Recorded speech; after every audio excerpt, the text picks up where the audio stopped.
الله نزل أحسن الحديث كتابا متشابها مثاني تقشعر منه جلود الذين يخشون ربهم ثم تلين جلودهم وقلوبهم إلى ذكر الله ذلك هدى الله يهدي به من يشاء ومن يضلل الله فما له من هاد. الحمد لله وكفى، والصلاة والسلام على عباده الذين اصطفى. أما بعد، فأعوذ بالله من الشيطان الرجيم. وتوكل على الحي الذي لا يموت. ډیرو قدرمنو مشرانو، کشرانو، ځوانانو او د پیغام ټي وي او قنات مینوالو، السلام علیکم ورحمة الله وبرکاته. زمونږ او ستاسو د دې درس موضوع ده التوکل واقسامه. توکل او د هغې ډولونه او قسمونه. توکل دا یو عمل دی، قلبي عمل. اعمال د انسان څه داسې اعمال دي چې د قول سره تعلق لري، او څه داسې اعمال دي چې د قلب سره تعلق لري، او څه داسې اعمال دي چې د بدن سره تعلق لري. اعمال قولی، اعمال قلبی، اعمال بدنی. د اعمال قلبیونه یو عمل هغه التوکل على الله سبحانه وتعالى. توکل معنا پیژندل پکار دی.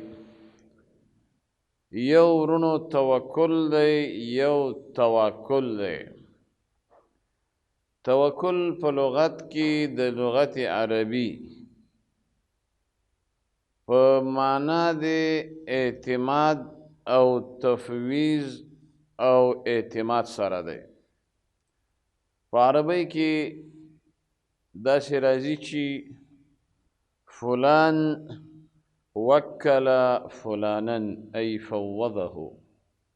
فلانی پلانکی ته توکل وکړه او توکل پې وکړه، معنا ده چې هغه ته یو کار ورسپاره. او توکل په شریعت کې او په اصطلاح کې معنا د توکل هغه دا ده چې تفویض جمیع امور الحیات الى الله سبحانه وتعالى. د ټولو کارونو سپارل او د دې ټولو کارونو انجام او نتیجه الله سبحانه وتعالى ته سپارل، خو ورسره مع الاخذ بالاسباب، چې اسباب به استعمالی او کوشش به پکې کوي او سوچ او فکر بدیم ورسره، نو دې ته وایي توکل علی الله. او یو دی توکل. توکل دې ته وایي چې یو سړی دی اخذ بالاسباب نه کوي، اسباب نه استعمالی، او سعی او کوششم نه کوي. د مثال په طور د رزق په هکله او دلیل دا خبره کوي چې ان الله هو الرزاق ذو القوة المتین. الله رازق دی، الله مالک دی، الله خالق دی، الله زمونږ ټولو رب دی. بس هغه به مال روزي راکوي او نه کوشش کوي، نه زحمت باسي، نه یو عمل کوي او قلاره په کور کې ناست دي، نو دې ته وایي توکل نه توکل. بلکې تعریف د توکل عبدالله ابن عباس رضی الله تعالی عنهما کړی. هغه وایي چې التوکل هو الثقة بالله سبحانه وتعالی. توکل دې ته وایي چې ته په الله سبحانه وتعالی باندې اعتماد وکړې، بروسه پې وکړې. او یا په بل تعبیر توکل دې ته وایي چې هو الحسن الظن بالله سبحانه وتعالی، چې ستا په الله جل شانه ښایسته ګمان وي، د هغه په ذات، د هغه په صفات، د هغه په قدرتونو باندې ستا پوره اعتماد وي. دا دې ګمان وي چې هغه ماله رزق راکوي. که زه معمولی شانته نقل و حرکت وکړم. حسن بصری رحمه الله هغه وایي چې توکل الرضاء عن الله عز وجل. توکل دې ته وایي چې یو سړی د الله سبحانه وتعالی نه راضي، د هغه په فیصلو راضي، د هغه په هغه تقدیر باندې دی راضي چې خیر او شر بس دا ټول د الله سبحانه وتعالی د طرفه دي. نو دې وجې نه توکل دا د مؤمنانو، د مسلمانانو د اوچتو صفتونو نه یو صفت، هغه توکل علی الله سبحانه وتعالی دی. د توکل په باره کې قرآن کریم ته چې کله موږ رجوع وکړو او یا احادیثو ته رجوع وکړو، نو د توکل په رابطه باندې حاصل و خلاصه هغه دا چې په قرآن کریم کې د توکل تکرار په 80 ځایونو کې راغلی ده، او دا په 1 آیتونو کې ذکر ده، او په 29 سورتونو کې د توکل تذکیره ده. کله امر راغلی، کله ماضی صیغه استعمال شوی، کله مضارع صیغه استعمال شوی، کله مفرد ذکر شوی، کله جمع ذکر شوی ده. او د الله سبحانه وتعالی په ذات توکل، وعلى الله فلیتوکل المؤمنون، خاص په الله سبحانه وتعالی باندې توکل هغه مؤمنان کوي. نو د الله سبحانه وتعالی نوم چې دې ته اسم الجلاله وایي، چې دا ذاتی نوم د الله دی، تقریبا 1 کرته دا ذکر شوی چې په دغه رب او اله او معبود توکل وکړي.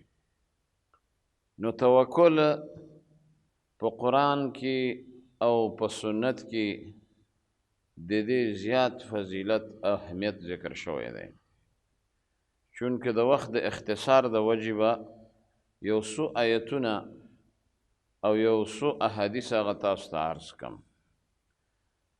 د توکل په باره کې لوی متوکل اوچت صفت د توکل هغه د محمد رسول الله صلی الله علیه وسلم، او الله سبحانه وتعالی په دې باندې امر کړی خپل پیغمبر ته، انبیاو ته او بندگانو ته، مؤمنانو ته چې پر رب العالمین توکل و اعتماد وکړي، بروسه وکړي. الله سبحانه وتعالی په ګڼ شمېر آیتونو کې فرمایلی دي علی سبیل المثال ومن یتوکل علی الله فهو حسبه. چا چې توکل په الله وکړه او بروسه په الله وکړه، نو دغه سړی واقعي چې په رب العالمین باندې اعتماد لري او په هغه باندې بروسه لري. لکه نبی کریم صلی الله علیه وسلم ته الله فرمایي وتوکل علی الحی الذي لا يموت، په الله سبحانه وتعالی توکل وکړه چې هغه همیشه ژوندی دی، په هغه مرګ نه راځي. وتوکل علی العزیز الرحیم، په هغه ذات توکل وکړه چې زورور دی او رحم والا دی. فتوکل علی الله، په یو الله باندې ځان وسپاره، توکل وکړه، اعتماد وکړه. انک علی الحق المبین، چې یقینا ته په حق او ته په داسې یو حق چې هغه څرګند او ښکاره دی. وتوکل علی الله، په یو الله باندې ځان وسپاره، وکفا بالله وکیلا، او دغه الله سبحانه وتعالی کافی دی، ذموار او ذمدار. دغه شانته فرمایلی دی ولا تطع الکافرین والمنافقین، ته ممنه خبره د کافرو او د منافقو، او پرېږده چې دوی تاله که تکلیف هم در رسوي. وتوکل علی الله وکفا بالله وکیلا، او توکل و اعتماد و بروسه به دې په الله وي، او وکه په الله بروسه و اعتماد، هغه دی ذموار او کارساز ذات. دغه شانته فرمایلی دي ذالکم الله ربی علیه توکلت و الیه انیب. دا به د عقیده وي ای مؤمنه مسلمانه چې الله سبحانه وتعالی داسې ښایسته صفتونو والا دی، دقه ستاسو اله معبود دی، او ووایه چې په دقه رب باندې زه بروسه کوم، اعتماد کوم، او دغه الله سبحانه وتعالی ته زما واپس کېدل دي، ورتلل دي، او په هغه باندې زما اعتماد دی. نو زه په مخلوق باندې بروسه نه لرم، اعتماد نه کوم. نو دې وجې نه توکل باندې الله سبحانه وتعالی اول خپل حبیب پیغمبر مخاطب کړی، او بیا هر مؤمن مسلمان په دې باندې مخاطب دی. تر دې چې کله قرآن کریم وګورو، د مؤمنانو د اوچتو صفتونو نه یو لوی صفت دقه توکل ښودلی. الله سبحانه وتعالی په سورة الانفال کې فرمایلی دي انما المؤمنون الذين اذا ذكر الله وجلت قلوبهم واذا تليت عليهم آياته زادتهم ایمانا وعلى ربهم يتوکلون. مؤمنان هغه خلق دي چې د الله نوم یاد شي یریږي، زړه په لرزان شي، او بیا ایمان سوا کیږي، او منځونه کوي، او زکات ورکوي، او په خپل رب باندې توکل کوي. د دې وجې نه الله سبحانه وتعالی د موسی علیه السلام، هارون علیه السلام او د هغه د متبعینو په باره کې وایي چې د هغو هم په رب العالمین پوره توکل و بروسه وه، او هغو دا خبره کوله مخالفینو ته، فرعون ته، چې علی الله توکلنا، منگا خاص په خپل رب باندې اعتماد و توکل دی. انی توکلت علی الله ربی و ربکم، زما په الله توکل اعتماد دی چې زمام رب دی او ستاسم رب دی، بل رب نشته ما سوا د الله سبحانه وتعالی نه.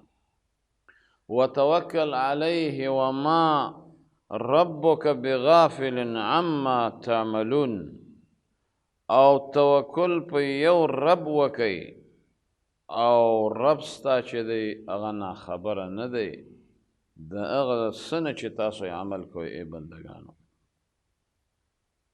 نو داسې ډېر زیات آیتونه دي چې د مسلمان دپاره د توکل په اهمیتو په قدر و قیمت دلالت کوي چې مؤمن باید په الله متوکل اوسي. قل هو ربي لا اله الا هو عليه توکلت و الیه متاب.